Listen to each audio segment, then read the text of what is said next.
Good afternoon. My name is Kayode Ayetiwa. I am a principal of Hearts High School, and I'm also the master principal of New York City as well. It's amazing. It's amazing. It's a great draw for our students. And so our school philosophy is what will engage our students. And being that we know students are tech savvy, they're always looking into their phones and devices and the like. And we know just the world, the direction is going towards robotics and artificial intelligence. So it only made sense for us to be able to create an atmosphere where they will thrive in. So we started this drone program where they can get licensed to be FAA remote pilots. And so what you saw in the other room were students in this school and other schools in the district through a program called STEM in the South, which was started off by my superintendent, Van Ness. And so students love it. And the fact that they can be certified as remote pilots in a few weeks, it's an amazing opportunity. So as a STEAM school, so our drone programs, so it falls under our robotics and drones engineering program. So we're focusing not only in drones, but also in coding. It goes hand in hand. So they're coding robots, they'll be coding drones, they're getting certified in the FAA Part 1 and 7 exam. So it's a comprehensive program which will prepare them for either college or career where they know coding, they know Java and Python and all those languages. They also know how they're certified to actually operate. So they're almost like a two-headed threat, so to speak. And so this builds a nice foundation for them. So when they go to college, they'll be certified in either Python or JavaScript. They're taking AP exams, the AP Computer Science Principles exam, the AP Computer Science A exam. So they're fully prepared in the coding world as well as with the drone opportunity to do whatever they want to do college-wise. And what's really cool is I'm signing now into the medical program.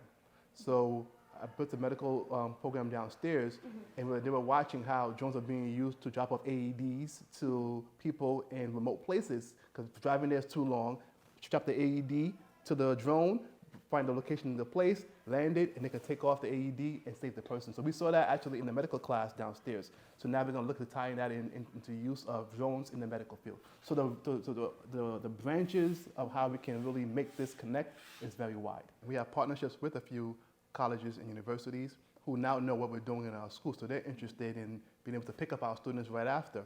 Some are offering scholarships or giving them priority to be able to go into their program. So, and that's our goal, have our students be as prepared as possible for the future. So 8 years ago, this was an art school primarily when I first came in. So the school was struggling and was possibly being considered to be closed. So they called me in to see how I can assist. And so back then it was called Humanities and Arts High School. So part of the reimagining of the school was to ask myself, what does my students and community want in the process of reimagining the school? So talking to students, talking to parents, I realized, and as a tech person myself, we needed a drastic change. So we started with, first with the cosmetology program we have here with a nice salon downstairs. Then that's, okay, the robotics piece, which is a big draw, our biggest draw actually in our school. So our enrollment has doubled in my few years here.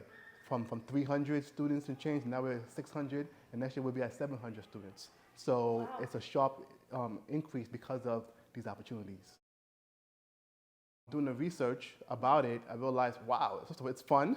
And then I'm watching the YouTube and seeing how many uses it can be used in, whether it's in real estate, the military, agriculture. Like, it's a wide array of uses. And I'm saying, so we need to bring this to our school.